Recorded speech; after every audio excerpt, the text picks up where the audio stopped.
What is up, fellow Guardians? Pichu here, back with another Destiny video. I'd like to apologize in advance again for the poor audio quality because I'm still new to making these videos. Now today's video is going to go a little in depth on the best PvP setup for Titans and their subclasses and brackets. Now we're first going to go into in depth of the Sentinel, and as you can see there I rock Code of the Aggressor, which is the bottom bracket for the Sentinel. Now, their first ability for the Code of the Aggressor is Shield Bash, which is, after sprinting for a short time, use this melee ability to unleash a devastating Shield Bash that disorients enemies. So basically, it's Shoulder Charge, but for the Sentinel class. And in my opinion, it's actually better because that disorienting effect actually is very powerful. The next one is Grenade Kills Recharge Your Grenade Energy. Pretty self-explanatory. The Superior Arsenal perk is very good because in PvP you always want to have your grenade ready and ready to spam. Next, you're going to have In the Trenches, which is kills while surrounded by enemies reduce the cooldown of your super.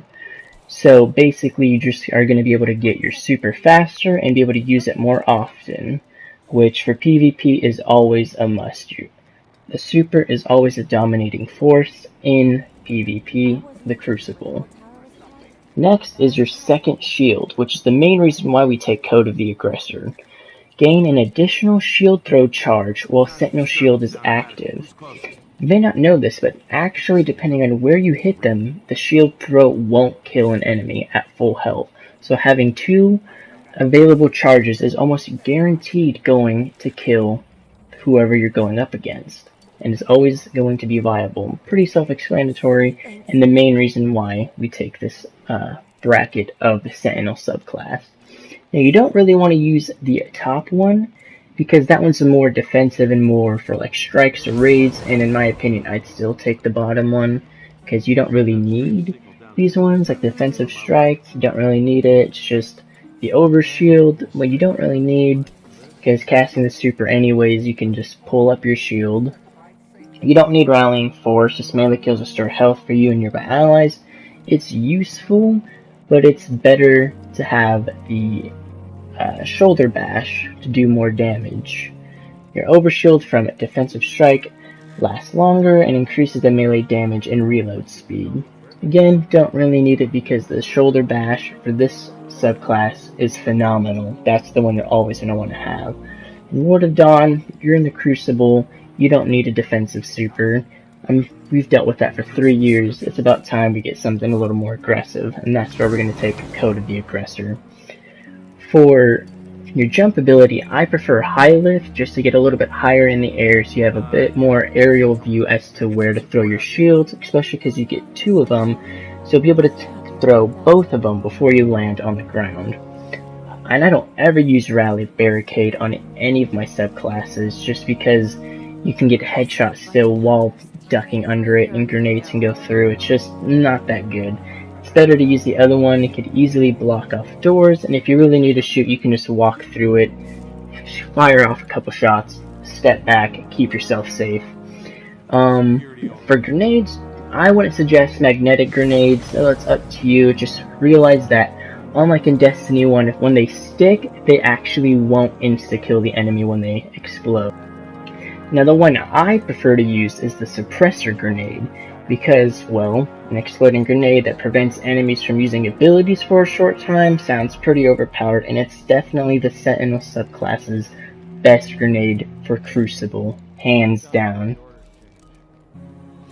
Next, the one we're going to look at is the Sunbreaker Titan subclass, and as you can see, I use Code of the Siegebreaker, which is on the bottom.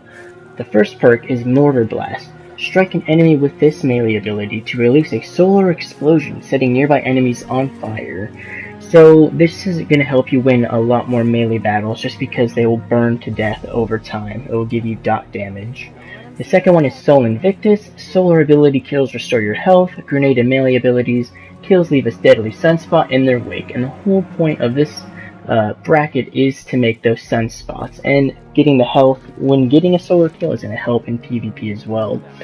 Next is Sun Warrior. While standing in a sunspot, your solar abilities recharge faster and your super lasts longer. I've noticed you can actually get about 3 to 4 more hammer throws with this perk activated while standing in a sunspot. So it's definitely one you're going to want to use for Crucible to get more kills, because you get to throw more hammers and you can hold down objective spots a lot easier this way. Next is the Endless Siege perk. Hammers create a sunspot on impact. While standing in a sunspot, you throw hammers faster, so this is how both of those play in effect. So you get to throw more hammers. Basically, you're invincible in that sunspot. It's going to be really hard to die and really easy to hold down a spot. You don't need the top one, because the hammer strike, you might as well just throw a hammer at them. You're going to kill them anyways, so there's no point to have the hammer strike perk activated. I'm going to use this perk in Destiny 1, and I'm sure as hell not going to use it in Destiny 2. It's honestly not that good. The next perk is Tempered Metal.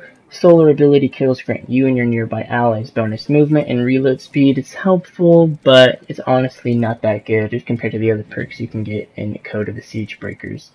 Explosive Pyre. Enemies killed by Hammer of Soul explode. Now that would be good, but I believe the sunspots actually deal way more damage, plus the extra grenades you can throw will litter the playing field with sunspots, making it really hard for the enemy to move forward and easier for your team to advance on the enemy.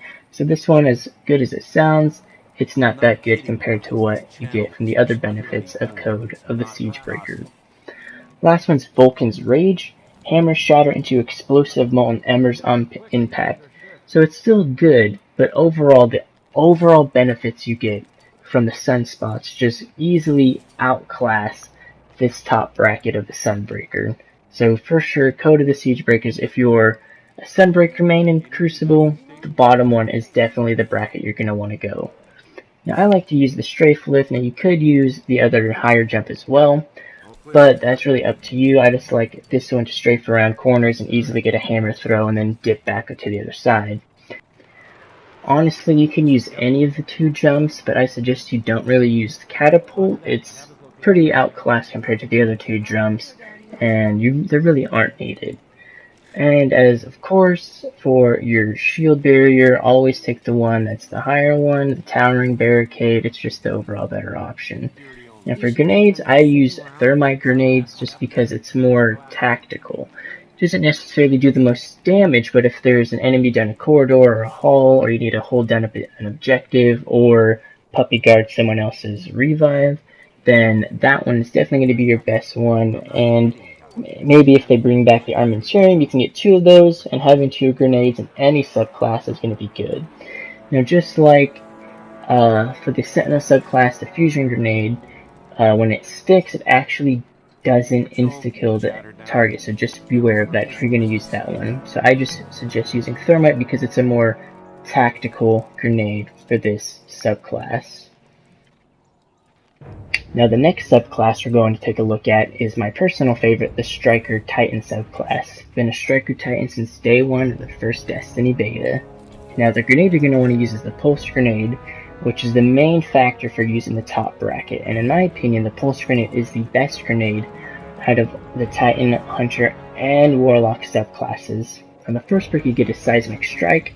After sprinting for a short time, use this melee ability to slam shoulder first into your target and release an arc explosion on impact. So it's basically your shoulder charge, and an arc explosion on impact is going to deal a decent amount of damage to enemies around you, helping you win more melee fights, and especially fights that are 1 versus more than just 1. The next one you're going to want to use is Aftershocks. Damaging enemies with Seismic Strike recharges your grenade. So using your Pulse Grenade, you're going to get them more. And the next one you're going to want to use is Magnitude. Gaining additional grenade charge increases the duration of grenade effects. Now this is perfect for Pulse because it can actually pulse around walls and corners. Not through, but around. So throwing it on the edge of a corner or on the hallway, you're going to be able to hit an enemy. And for just how much longer it makes them last and how fast they when it actually pulses, you're definitely going to get a lot of kills. Plus the fact that you can throw 2 of them and gain them back faster. This is going to give you a way higher advantage on the playing field in the Crucible, so it is definitely a must, and in my opinion one of the best subclasses to run for PvP, just because the grenade is so versatile in this build. Now next one, and the final one, is Terminal Velocity. Fist of Havoc's Ground Slam attack leaves a damage-dealing field in its wake and deals more damage the longer it's in the air. That's sort of more of a PvE effect, but also it can have its advantages in PvP. Now, slamming into someone with your Striker subclass like this, more often than not in PvP, is going to insta-kill them. I haven't had a moment where I haven't killed them, but just in case, that Aftershock is going to guarantee you to get that kill if you didn't somehow get it in the first try. And just leaving that Aftershock in an area, especially in multiple places, when you slam down, will lock down an area because no one's going to be dumb enough to walk through it, and if they do, well, you get the kill. Now, this next part is to show you what exotics to use. Now, you can use Cresta Alpha Lupe, or your Hall of Fire Heart. Now, this one's going to be for, clearly, your Sunbreaker one. Sunfire Furnace. Greatly improves the recharge rate of your solar abilities while Hammer of Soul is charged. That's pretty self-explanatory, because you don't always instantly use your super when you get it. You want to hold on to it for a bit, and so when you do, you can easily get your melee and grenade abilities back faster, and is really the only one you can use aside from Cresta Alpha Lupe if you don't have any of these other ones. It's the only good one to use for the Sunbreaker subclass. Now, when you're running Sentinel, the Doomfang Pauldron is essential to have. Your playing field is going to be much more different if you have this than if you don't, because you get the Shield Bash melee kills Recharge Shield Throw, and melee ability kills Recharge Sentinel Shield Super. So with this, you can easily throw your 2 shields from the perk that you get in the subclass bracket of the Sentinel, and then while melee bashing, you get it back again. So having this during the time of your super, you're going to be able to throw at least 4 to 6 plus Sentinel shields while it's activated when you have these. So these are a must if you're going to be running Sentinel subclass in the Crucible. Now, if you don't have these, it's not like it makes the subclass bad, it's just it won't be as effective. Now, the next one for the Striker Titan, unfortunately, they don't really have too many good exotics for the Titan, especially for the Striker, which are almost none. So the best choice is the Syntheseps. It's a bionic enhancement, increased melee lunge range, improved melee damage when surrounded. So basically, this is for when you're running the Shoulder Charge perk. This is going to help significantly. It actually does help the melee range for your Shoulder Charge, so it procs a lot further away, and the actual blast damage it deals in the AoE effect is going to be increased as well. Of course, you can always run Cresta Alpha Lupe for the ones where you have to revive your teammates, and it just causes you to make more orbs, so when you do use your super, help out your teammates get their super as well. Pretty self-explanatory, and it's always a good one to use if you don't have any of the other exotics to use. And you don't really need to use them, but it will help you gain an advantage on the other players. Now, the other one you could use, which I've been really enjoying, is the Lion Rampant. Jump Jets is its exotic perk, which provides an additional aerial maneuverability. Basically, it's the leg version of Twilight Garrison. Now, you don't actually get to move around as effectively as them in terms of the distance and how fast you can actually move, but using these, you gain an additional 2 jumps, so you basically can Titan skate while wearing these. Plus, they look like Gundam legs, and they're pretty fucking sweet looking, so I'd use them for sure. And I've actually been using them more because I run Striker Titan and this, so using these, it actually gets to help you maneuver around, make sure you don't die, and then Fist of Havoc them. So I would use a Lion Rampart, a really great exotic one to use. Now, for guns, you could use whatever gun you want. Personally, it's up to you. I find pulse rifles and auto rifles to still reign supreme in the Crucible. But if you do have this gun, the Vigilance Wing, I would suggest making that your primary weapon to use while in the Crucible. And the main reason this gun is so good is its exotic perk, Harsh Truths, because it fires a 5-round burst, and when a nearby ally is killed, you gain health regeneration and an increased movement speed. Plus, its rounds per minute and magazine size makes this thing a killer. Plus, the other perks it comes with as well are pretty good. Now, the 5-round burst, it does deal a decent amount of damage, and I've noticed it takes about 3 to 4 bursts to get an enemy down, but if you can get all headshots, then it takes about 2 to 3 bursts. Now this gun is definitely going to be used during trial, so if you're going to be without it, you're going to be at a disadvantage. So try to make sure you get this gun for Destiny 2's first live trials, Trials of the 9. So make sure you grind out those strikes and public events and anything else you can do to get exotic engrams, because you definitely are going to need this gun. That's basically it. Sorry the video took so long. I honestly thought it was going to be shorter, but I hope this video helps. I will try to make one for the Hunter and Warlock as well within the coming weeks and days, first being the Warlock, and then the last video I'll make on PvP subclass setups will be on the Hunter, just because he's my third one that I use. And I promise you guys, using this setup for PvP will definitely see an improvement in your efficiency in Crucible, excuse me, I'm making a video here. Gosh. Rude ass son of a... Anyways, yeah, you'll see a better efficiency in kills, staying alive longer and helping your team, especially for when you start playing the trials. It will be an improvement, and if it's not, then you can come back and dislike this video. But until then, I will see you around, and hopefully you'll see another video of mine coming out very shortly.